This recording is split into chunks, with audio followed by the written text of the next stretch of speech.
పుత్ర పవిత్రాత్మ నామమున ఆమెన్. దివ్యవాణి టీవీ ప్రేక్షకులకు నమస్కారం. దివ్యవాక్కు అనే కార్యక్రమానికి స్వాగతం. ఈనాటి మన ధ్యానాంశం నాలుక. ఈ నాలుక గురించి దేవుడు ఏం మాట్లాడుతున్నాడు, ఈ నాలుక వలన లాభాలేంటి, ఈ నాలుక వలన నష్టాలేంటి అనే అంశాన్ని ఈనాడు మనం ధ్యానం చేద్దాం.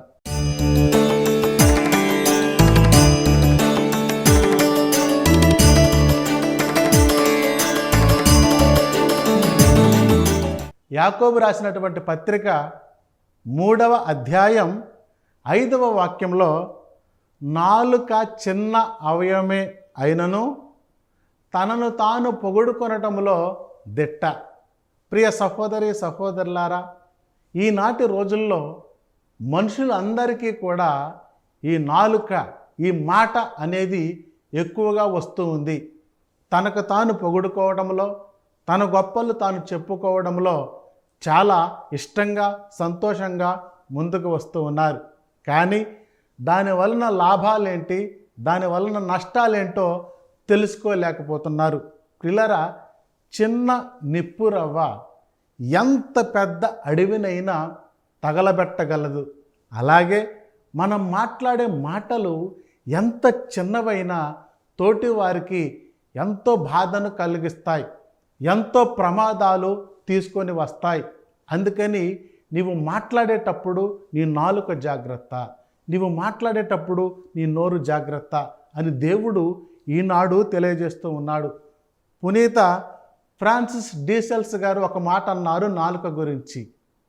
ఆనాటి రోజుల్లో వైద్యులు నాలుకను చూసి వ్యక్తి యొక్క ఆరోగ్యాన్ని అంచనా వేసేవారు. అలాగే ఈనాడు మనం కూడా మన యొక్క నాలుకను బట్టి ఈ వ్యక్తి ఎలాంటివాడు, ఇతని స్వభావం ఎలాంటిదో తెలుసుకోవచ్చని. అవును ప్రియులారా, నిజమే కదా. చాలామంది అంటున్నారు, ఇదిగో ఈయన జోలికి వెళ్ళొద్దు, ఏమి జోలికి వెళ్ళొద్దు. కారణం, వారు మాటలతో హింసిస్తారు, మాటలతో చంపుతారు. వాళ్ళు మాట్లాడే అటువంటి మాటలకు హద్దే ఉండదు. కాబట్టి వారితో జాగ్రత్త అని మన తల్లిదండ్రులు కానీ, మన కుటుంబీకులు కానీ, మన ఫ్రెండ్స్ కానీ ఇలాంటి మాటలు చెప్తూ ఉంటారు. అవును ప్రియులారా, నిజంగా మానవుడు అంతా కంట్రోల్ చేసుకోగలుగుతున్నాడు, కానీ ఈ రోజుల్లో తన నాలుకను తాను కంట్రోల్ చేసుకోలేకపోతూ ఉన్నాడు. శేరాపుత్రుడైన యేసు జ్ఞాన గ్రంథం 6వ అధ్యాయం 5వ వాక్యంలో మృదు భాషణముల వలన చాలామంది స్నేహితులు కలుగుతారు. ప్రియులారా, నోరు మంచిదైతే ఊరు మంచిదవుతుంది అంటూ ఉంటారు కదా. అలాగే మనం మాట్లాడే మాటలను బట్టి మనకు బంధువులు తయారవుతారు. మనం మాట్లాడే విధానాన్ని బట్టి, మన నాలుకను బట్టి ఆత్మీయులు తయారవుతూ ఉంటారు. ప్రియులారా, దేవుడు మనకు మాట్లాడే శక్తి ఇచ్చాడు, దేవుడు మనకు నాలుకను ఇచ్చాడు. మరి నీ నాలుక నీకు ఆశీర్వాదకరంగా ఉండాలి కానీ, నీకు దీవెనకరంగా ఉండాలి కానీ, తోటి వారిని ఇదిగో ఆశీర్వదించే విధంగా ఉండాలి కానీ, వారిని శపించే వారిగా, వారిని బాధ పెట్టే వారిగా, నీకు నష్టాన్ని కలిగించేదిగా నీ నాలుక ఉండకూడదు. కాబట్టి దేవుడు అంటూ ఉన్నాడు, నీ నాలుక విషయంలో జాగ్రత్త, నీ మాటల విషయంలో జాగ్రత్త. ప్రియులారా, ఆనాడు పరిసయ్యుడు సుంకరి దేవాలయానికి వెళ్ళినప్పుడు పరిసయ్యుడు ప్రార్థన చేస్తూనే ఉన్నాడు. అయ్యా, నేను 10వ వంతు కానుకలిస్తూ ఉన్నాను, ప్రార్థనలు చేస్తూ ఉన్నాను అని చెప్పి ప్రార్థన చేస్తూ తన గొప్పదాను చెప్పుకుంటూ ఎప్పుడైతే ఆ తోటి ఉన్నటువంటి సొంకరి వైపు ఏలెత్తి చూపించి ఇలాంటి సొంకరి వంటి వాడను కాను అని ఒక మాట పలికినప్పుడు దేవుని యొక్క శాపానికి గురి అయ్యాడు. దేవుడు సొంకరి ప్రార్థన మెచ్చుకున్నాడు, కానీ పరిసయ్యుడు ప్రార్థన మెచ్చుకోలేకపోయాడు. ఈనాడు మనం ప్రార్థనకు వెళ్తూ ఉన్నాం, ఈనాడు మనం వాక్యాన్ని చదువుతూ ఉన్నాం, ఈనాడు మనం వాక్యాన్ని వింటూ ఉన్నాం. కానీ మనం ఆ పరిసయ్యుడు లాగానే వాళ్ళు అలాంటి వాళ్ళని, వీళ్ళు ఇలాంటి వాళ్ళని తీర్పు తీరుస్తూ ఉన్నాం, చెడు ప్రచారాలు చేస్తూ ఉన్నాం, తప్పుడు మాటలు మాట్లాడుతూ ఉన్నాం. దాని వలన మనకు ఆశీర్వాదం రాకపోగా మనకు శాపం అనేది మనమే కొని తెచ్చుకుంటూ ఉన్నాం. కాబట్టి ప్రియులారా, నీ మాటల విషయంలో శ్రద్ధ వహించు, నీ మాటల విషయంలో జాగ్రత్త వహించు. నీ నోరు మంచిదైతేనే ఊరు మంచిదవుతుంది. కాబట్టి జాగ్రత్త పడదాం. చిన్నవాళ్ళని లేదు, పెద్దవాళ్ళని లేదు, గురువులని లేదు, ఎలాంటి వారినైనా ఇష్టం వచ్చినట్లు మాట్లాడుతూ ఉన్నటువంటి రోజులు ఇవి. ఇష్టం వచ్చినట్లు మాట్లాడుతున్నటువంటి సందర్భాలు. గర్వం అనేది పెరిగింది, అహంకారం అనేది పెరిగింది. ఎవరి మాటలు వాళ్ళు కంట్రోల్ చేసుకోలేకపోతున్నారు, చాలా ఇబ్బందులు పడుతూ ఉన్నారు. కానీ బిడ్డలారా, ఇదిగో దేవుడు పలుకుతూ ఉన్నాడు, మృదు భాషణ వలన ఇదిగో చాలామంది స్నేహితులు, నిజంగా స్నేహితుడు కష్టాలలో ఉన్నప్పుడు ఆయన దగ్గరికి వెళ్ళి నువ్వు మాట్లాడితే ఆయనకెంతో ధైర్యాన్ని ఇస్తూ ఉంది, ఆయనకెంతో ఓదార్పునిస్తూ ఉంది. మరి ఆనాడు పుట్టి గుడ్డివాడు భర్తమై కూడా, ప్రభువా ఇదిగో నాకు చూపు కావాలయ్యా, నాకు చూపు లేదయ్యా, దావీదు కుమారా నన్ను కరుణించవా అని తన మాట ద్వారా, తన నాలుక ద్వారా రక్షణ తెచ్చుకున్నాడు. ప్రియ బిడ్డలారా, దేవుడు మాట్లాడేటప్పుడు మాటలు కాదు, నీ హృదయాన్ని కూడా చూస్తాడు, నీ మనసు కూడా చూస్తాడు, నీ ఆలోచన కూడా చూస్తాడు అనే సంగతి నీవెప్పుడు కూడా మర్చిపోవద్దు. అందుకనే సామెతల గ్రంథం 18వ అధ్యాయం 20వ వాక్యంలో నాలుకను బట్టియే నరుని జీవిత విధానం ఉంటుంది. నీ మాటలను బట్టే. ఒక 10 మంది ఉంటే ఒక్కరి మాటే వినపడుద్ది, అలా ఉండకూడదు. ఒక్కరి నాలుకే పై చేయిగా ఉంటుంది. అలా కాకుండా ఇదిగో దేవుని ఎడల తగ్గింపు మనసు కలిగి ఉండాలి. ఉన్నది ఉన్నట్లుగా మాట్లాడగలగాలి. లేనిది ఉన్నట్లు, ఉన్నది లేనట్లు మాట్లాడితే నీకు శాపమే, నీకు ఆశీర్వాదం అనేది రాదు ప్రియులారా. మరి ఆనాటి రోజుల్లో గొప్ప ఫిలాసఫర్ అయినటువంటి సాక్రటీస్ గారి దగ్గరకు ఒక వ్యక్తి వచ్చి, అయ్యా మీకు ఒక విషయం చెప్పాలి అని అడిగారట. వెంటనే సాక్రటీస్ గారు, ఆగు ఆగు, నీవు చెప్పాలనుకున్నటువంటి విషయం ఖచ్చితంగా నీకు తెలుసా, అది జరిగిందని నీకు తెలుసా అని అడిగారంట. ఆయన అన్నాడు, అయ్యా నాకు కరెక్ట్గా తెలియదు. నీవు చెప్పాలనుకున్న విషయం వల్ల నాకేదైనా ఉపయోగం ఉందా? రెండవ మాట. ఆయన అన్నాడు, అయ్యా ఎవరికీ ఉపయోగం లేదు, కనీసం నీకైనా ఉపయోగం ఉందా? నాకు ఉపయోగం లేదు, అయితే నాకు ఆ మాట చెప్పొద్దు అని పంపించి వేశాడంట. అవును ప్రియులారా, ఈనాడు మనం కూడా పనికిరాని విషయాల గురించి ఆరాటపడుతూ ఉన్నాం. పనికిరాని విషయాలు మాట్లాడుతూ మన జీవితాన్ని మనమే నాశనం చేసుకుంటున్నాం. చూసారా, ఆ నాలుక లేని వాళ్ళని, ఆ నోరు లేని వాళ్ళని ఒక్కసారి చూడండి. వాళ్ళకి మనకు తేడా గమనించండి. దేవుడు మనకు స్వరాన్ని ఇచ్చాడు, దేవుడు మనకు నాలుకనిచ్చాడు. ఆయనను స్తుతించి, ఆయనను ఆరాధించి, ఆయనను కీర్తించడానికే ఈ యొక్క నాలుక, ఈ యొక్క పెదవులు, ఈ యొక్క స్వరాలు. అప్పుడు దేవుడు నీ మాటలను బట్టి నీ జీవితాన్ని ఆశీర్వదిస్తాడు. మరలా చెప్తున్నా, మన మాటలను బట్టే మన జీవిత విధానం. నీవు సేవించబడాలన్నా, నీవు దీవించబడాలన్నా నీ యొక్క మాట, నీ యొక్క నాలుక. కాబట్టి ప్రియ సహోదరి సహోదరులారా, జాగ్రత్త. మనం మాట్లాడేటప్పుడు ఒక రుచిని ఇచ్చేదిగా ఉండాలి. ఎప్పుడు కూడా మన వల్ల, మన మాటల వల్ల తోటివారికి మేలు కలిగేదిగా ఉండాలి, తోటివారికి దీవెన కలిగేదిగా ఉండాలి. ఎప్పుడు కూడా తోటివారిని శపించి మాట్లాడొద్దు, తోటివారి గురించి తప్పుగా మాట్లాడొద్దు. మరి ఆనాడు సుజానమ్మ గారి గురించి 2 న్యాయాధిపతులు తప్పుగా మాట్లాడితే సుజానమ్మకు పడవలసినటువంటి శిక్ష నుంచి దేవుడు తప్పించి 2 న్యాయాధిపతులను శిక్షించాడు, కేవలం కోట సాక్ష్యం పలుకటం వలనే. కాబట్టి బిడ్డలారా, నీ నాలుక విషయంలో జాగ్రత్త. ఎప్పుడు కూడా నీ నోటి నుండి వెళ్ళినటువంటి మాట వెనక్కి తీసుకోవడం చాలా కష్టం.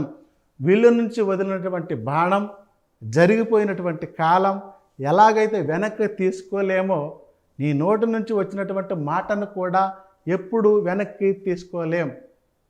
ఒక మాట మాట్లాడిన తర్వాత ఎన్ని క్షమాపణలు అడిగినా, ఎన్ని సారీలు చెప్పినా ఆ మాట అలాగే ఉంటుంది, ఆ నొప్పి అలాగే ఉంటుంది.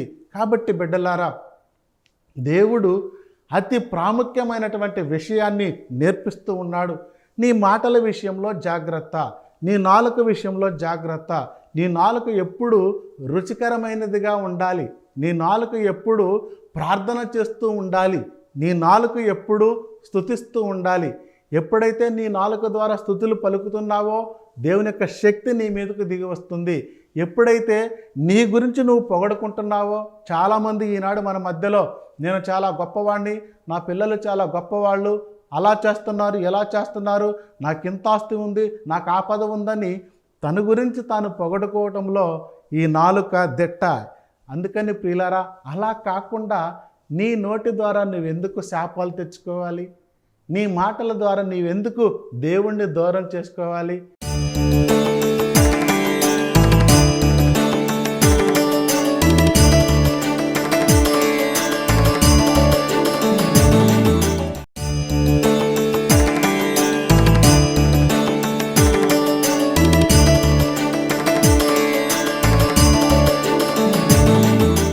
ప్రియులారా, ఒక చిన్న మాట మాట్లాడితే బంధాలు తెగిపోతూ ఉన్నాయి. చిన్న మాట మాట్లాడుతూ ఉంటే స్నేహితులు విడిపోతూ ఉన్నారు. చిన్న మాట మాట్లాడితే కుటుంబాలు విడిపోతూ ఉన్నాయి. మరి ఎందుకు మనం ఈ మాటల విషయంలో కంట్రోల్ చేసుకోలేకపోతున్నాం? మన నాలుకను మనం ఎందుకు కంట్రోల్ చేసుకోలేకపోతున్నాం? కారణం, మన నాలుకలో ఎప్పుడు కూడా మన పెదవుల మీద ఉన్నటువంటి పాపం పోవాలంటే యేసయ్యా యేసయ్యా దేవునికి స్తోత్రమని స్తుతించే పద్ధతి మనం నేర్చుకుంటే మన నాలుకను దేవుడు ఆశీర్వదిస్తాడు. ఎప్పుడు ఏం మాట్లాడాలో, ఎక్కడ ఎలా మాట్లాడాలో దేవుడు నేర్పిస్తూ ఉంటాడు. మన క్రైస్తవులం, దేవుణ్ణి నమ్ముకున్న వాళ్ళం, దేవుణ్ణి తెలుసుకున్న వాళ్ళం అయినా సరే తోటివారి గురించి తప్పుగా మాట్లాడడం కరెక్ట్ కాదు. తోటివారిని శపించడం కరెక్ట్ కాదు. ఒకే నోటి నుంచి ప్రార్థన, ఒకే నోటి నుంచి పాపం వస్తే అక్కడ దైవ సన్నిధి అనేది నీ జీవితంలో దేవుడు ఉండరు. ప్రియులారా, నీవు శపించే నాలుకైతే దేవుడు నీ దగ్గర ఉండరు.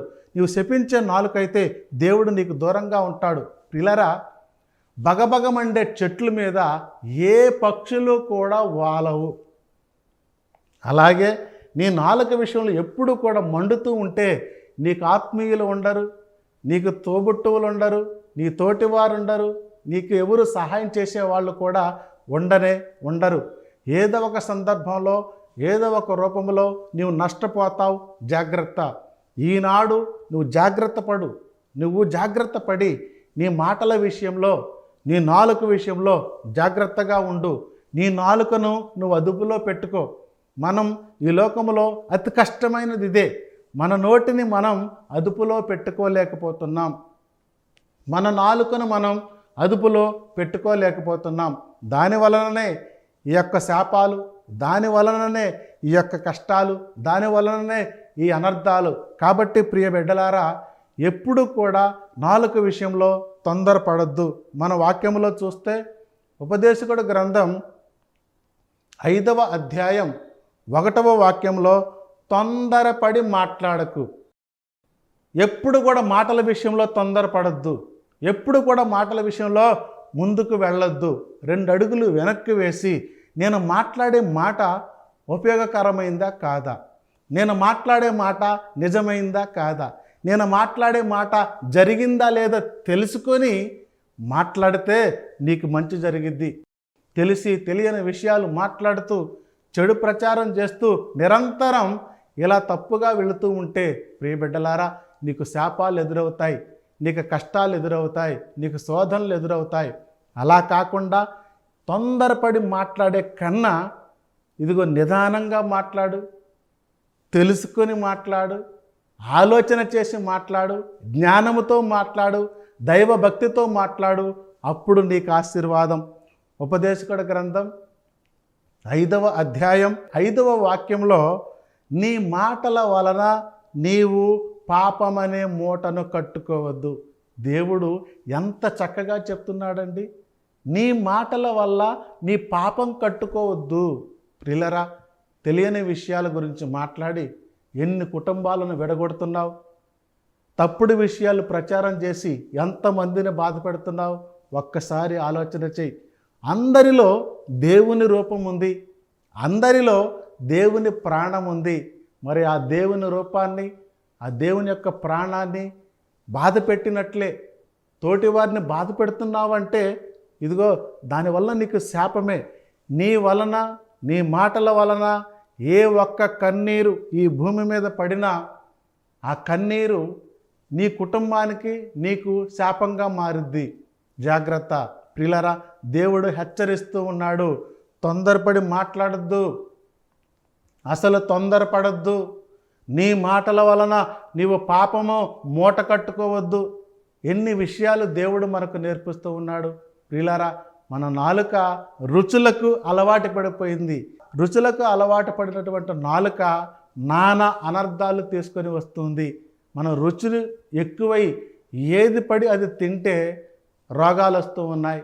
ఏది పడితే అది మాట్లాడితే బంధాలు విడిపోతున్నాయి, బంధాలు తెగిపోతున్నాయి, దేవునికి దూరంగా వెళ్ళిపోతున్నాం. కాబట్టి ప్రియ దైవ బిడ్డలారా, నీ యొక్క మాటల విషయంలో, నీ యొక్క నాలుక విషయంలో జాగ్రత్త. ఇదిగో బైబిల్ గ్రంథంలో అంటూ ఉన్నారు, శేరాపుత్రుడైన యేసు జ్ఞాన గ్రంథంలో, కత్తి వాతపడి చచ్చిపోయిన వారికంటే నాలుక వాతపడి చచ్చిపోయిన వాళ్ళే ఎక్కువ. అవును బిడ్డలారా, నోటి ద్వారా మనం ఎంతోమందిని చంపేస్తూ ఉన్నాం, హంతకులుగా మారుతూ ఉన్నాం. మరి ఆ మాటలు తోటివారిని గాయపరుస్తూ ఉన్నాయి, తోటివారిని కుమిలిపోయేలాగా చేస్తూ ఉన్నాయి. ఎన్ని బాధలు పడుతున్నారో. మరి వాళ్ళు బాధలు పడితే మనం నవ్వుతూ ఉంటామా? అది దేవుని యొక్క కార్యం కానే కాదు, అది దైవ గుణం కానే కాదు. బిడ్డలారా, దేవుడు అందుకనే అతి ప్రాముఖ్యమైనటువంటి విషయాన్ని మనకు తెలియజేస్తూ ఉన్నాడు, నాలుక. ఈ నాలుకతో నువ్వు మాట్లాడినప్పుడు ఇదిగో అందరూ కూడా చాలా చక్కగా మాట్లాడుతూ ఉన్నాడు. ఎప్పుడు నిజాలే మాట్లాడతాడు, ఎప్పుడు నిజాయితీగానే మాట్లాడతాడని దేవుడు, ఇదిగో శక్తి నీలో ఉందని, ఆయన ప్రార్థనాపరుడని, ఆయన విశ్వాసి అని, ఆయన గుడికి వెళతాడని ఆ మాటలను బట్టే అక్కడ జడ్జిమెంట్ అనేది కనబడుతూ ఉంది. అలా కాకుండా గుడికి వెళ్ళి వస్తూ తోటివారితో బూతు మాటలు మాట్లాడితే, తోటివారితో తప్పుడు మాటలు మాట్లాడితే, తోటివారితో చెడ్డ మాటలు మాట్లాడితే అది అంతగా దేవుడు మెచ్చుకోడు. ప్రియులారా, నిజంగా నీవు సాక్షివైతే, నిజంగా నీవు దేవుని బిడ్డవైతే, క్రీస్తుకు సాక్షిగా నువ్వు ఉండాలంటే మొట్టమొదటగా నీ యొక్క నాలుక విషయంలో జాగ్రత్త. నీ నాలుక విషయంలో శ్రద్ధ పెట్టు, నీ నాలుక విషయంలో జాగ్రత్త వహించు. బిడ్డలారా, నీవు దీవించబడాలన్నా, నీవు శపించబడాలన్నా ఈ నాలుకే. ఈ నాలుక అనేది చాలా చాలా ముఖ్యం. పెద్దవాళ్ళంటే గౌరవం లేకుండా, పెద్దవాళ్ళంటే మర్యాద లేకుండా, భయభక్తులు లేకుండా మాట్లాడుతూ ఉన్నాడు. చిన్నపిల్లలు బూతులు మాట్లాడుతున్నా కూడా వారిని అది తప్పు అని చెప్పేవాళ్ళు కూడా ఈనాటి రోజుల్లో లేకుండా పోయారు. కారణం, ఈ యొక్క సైతాను రాజ్యం వెళుతూ ఉంది. దైవరాజ్యం అనేది పోయి సైతాను రాజ్యం, ఈ లోక రాజ్యం వస్తూ ఉంది. దానిని ఖండించాలి. పిల్లలు మాట్లాడుతున్నప్పుడు నువ్వు మాట్లాడేది తప్పు, ఆ మాటలు మాట్లాడకూడదు అని ఏ తల్లి అయితే, ఏ తండ్రి అయితే ఖండిస్తాడో ఆ పిల్లలు మారతారు, ఆ పిల్లలు జాగ్రత్త పడతారు, ఆ పిల్లలు పైకొస్తారు. అవును బిడ్డలారా, నీవు నాశనం అయిపోకుండా ఉండాలంటే, నీ కుటుంబం నాశనం అయిపోకుండా ఉండాలంటే, ఎవరైనా నువ్వు ప్రమాదంలో ఉన్నప్పుడు, నీ అవసరాలలో ఉన్నప్పుడు నీకు సహాయం చేయాలంటే నీ మాట మంచిదైతే, నీ మాట మంచిదైతే, నీవందరితో మంచిగా కలిసిమెలిసి మాట్లాడితే, ఏ యొక్క గొడవలు సృష్టించకుండా, ఏ తగాదాలు సృష్టించకుండా ఇదిగో చక్కగా మాట్లాడుతూ వెళితే తప్పకుండా అక్కడ దేవుడు ఉన్నట్లే. ఎవరైనా అవసరాల్లో ఉన్నప్పుడు వెళ్ళు, నీ దగ్గర లేకపోయినా జాగ్రత్తమ్మ, దేవుడు సమకూరుస్తాడు అని చెప్పి ఒక మాట చెప్పి ప్రార్థన చేయి. నీ పెదవులు ఎప్పుడు కూడా ప్రార్థన చేస్తూ ఉండాలి. నా నాలుక ఎప్పుడు కూడా దేవుణ్ణి స్తుతిస్తూనే ఉండాలి. మృదు భాషలు, మృదు మాటలు మాట్లాడితే స్నేహితులు పెరుగుతారు. ఈ స్నేహితుడంటే ధైర్యం, స్నేహితుడంటే అండ, స్నేహితుడంటే కోట. మరి అంత గొప్పగా దేవుడు స్నేహితుల గురించి మాట్లాడుతూ ఉంటే నీ యొక్క మాటల వల్ల ఎందుకు శాపానికి పొందుకుంటావు? నీ మాటల వల్ల ఎందుకు దేవునికి దూరం అవుతావు? ఈ మధ్యనే ఒక తండ్రి తన కొడుకుతో అన్నాడంట, నీ వలననే నా ఇంట్లో ఇంత గొడవ జరిగింది, నీ వలననే నా కుటుంబానికి చెడుగతి పట్టింది అని చెప్పి ఆ తండ్రి తన కొడుకు మీద అరిచాడంట. వెంటనే ఆ నాలుక, ఆ మాటలు, ఆ తండ్రి అన్న మాటలు తన కొడుకు యొక్క హృదయాన్ని నొప్పించి తెల్లవారేసరికి ఆ కొడుకు శవమై కనిపించాడు, ఆత్మహత్య చేసుకున్నాడు. బిడ్డలారా, ఒక మాట ఎన్నో అనర్థాలు తీసుకొచ్చింది. ఒక మాట ఎన్నో బంధాలను దూరం చేస్తూ ఉంది. నువ్వు మాట్లాడే మాట వల్ల ఎంతోమంది ఆత్మహత్య చేసుకుంటూ ఉన్నారు. అది కరెక్ట్ కాదండి. దేవుడు అంటున్నాడు, చక్కగా మాట్లాడు, రుచికరంగా మాట్లాడు, తొందరపడి మాట్లాడొద్దు, నీ మాటలతో నీ పాపాన్ని మూట కట్టుకోవద్దని దేవుడు ఈనాడు మనకు నేర్పిస్తూ ఉన్నాడు. చిన్న ప్రార్థన చేసుకుందామా? ప్రేమ కలిగిన మా సర్వేశ్వర ప్రభా, ఈనాడు నాలుకన గురించి కొన్ని మాటలు విని ఉన్నాం. నిజంగా ఆ నాలుక ద్వారా మేము ఎన్నో పాపాలు చేస్తూ ఉన్నాం. ఆ నాలుక ద్వారా ఎంతోమందిని శపిస్తూ ఉన్నాం. తెలిసి తెలియక మాట్లాడుతూ ఉన్నాం. దానివలన మాకు శాపం రాకుండా ప్రభువా మమ్మలను మన్నించి నీ పరిశుద్ధాత్మను మాపై కురిపించి మాలో ఉన్నటువంటి ఆ తప్పుడు ఆలోచనలు, తప్పుడు మాటలు తీసివేసి ప్రభువా నీ పరిశుద్ధాత్మ శక్తి ద్వారా మేము మాట్లాడాలి. మాట్లాడే విషయంలో జాగ్రత్తగా ఉండాలి. తొందరపడి మాట్లాడకుండా ఉండడానికి ప్రభువా ఆ జ్ఞానాన్ని, మా తెలివిని మాకు దయచేయండి. ఈ యొక్క దివ్యవాణి టీవీ ప్రేక్షకులందరినీ కూడా మీకు సమర్పిస్తున్నామయ్యా. మాటల ద్వారా ఎవరైతే మూటలు కట్టుకున్నారో తండ్రి, వారందరూ కూడా ప్రభు క్షమించి నీ పరిశుద్ధాత్మ శక్తితో ప్రభు నడిపించమని, 30 100 60 ప్రభు ఈ యొక్క బిడ్డలందరినీ కూడా దీవించి పేరు పేరున మీరు ప్రభు దీవించి వారికి రక్షణను కల్పించమని, తోటివారి యొక్క మాటల విషయంలో జాగ్రత్త పడేలాగా మా హృదయాన్ని సిద్ధం చేయమని, దేవుని స్తుతించేలాగా ప్రార్థన చేసే బిడ్డలుగా మమ్మల్ని అందరినీ కూడా మార్చమని మా ప్రభువు మా రక్షకుడైన యేసు క్రీస్తు అతి శ్రేష్టమైన నామములో ప్రార్థన చేస్తూ ఉన్నాం తండ్రి. ఆమెన్. పిత, పుత్ర, పవిత్రాత్మ నామమున ఆమెన్.